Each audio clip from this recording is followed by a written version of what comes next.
Buenos días, en esta oportunidad les voy a exponer sobre lo que es la toxicología. Es referente a medicina legal.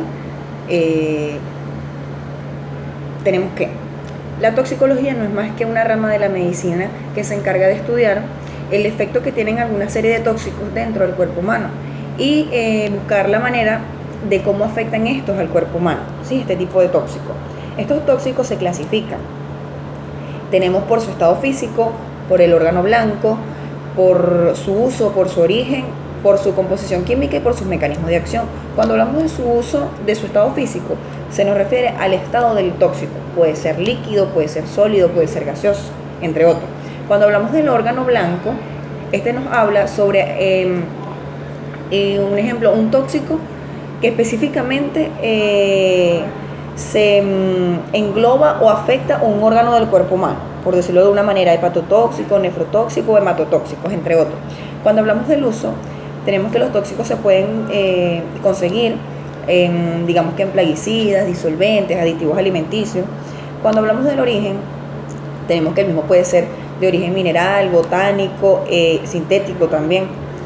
Cuando hablamos de su composición química, tenemos que pueden ser de amenas aromáticas, hidrocarburos halogenados. Cuando hablamos de los mecanismos de acción, esta se refiere a la forma de cómo esos tóxicos inhiben el cuerpo humano, qué afectan y qué hacen, cuál es la acción de estos tóxicos dentro del cuerpo humano.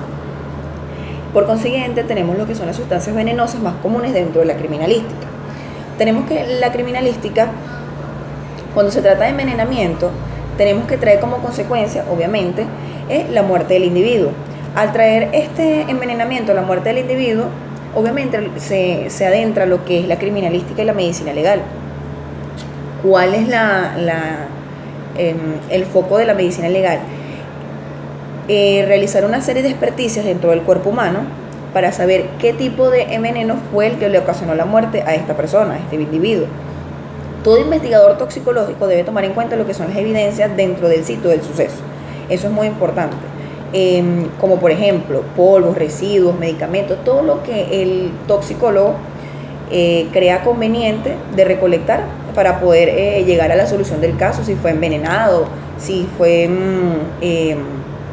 por decirlo de alguna manera, realizado por una tercera persona o simplemente fue una intoxicación por medio de algún tipo de sustancias que fueron las antes mencionadas. Tenemos que para la detección de los tóxicos en el organismo, los agentes pueden ser detectados dentro del cuerpo por medio de diversos exámenes. Tenemos dos tipos.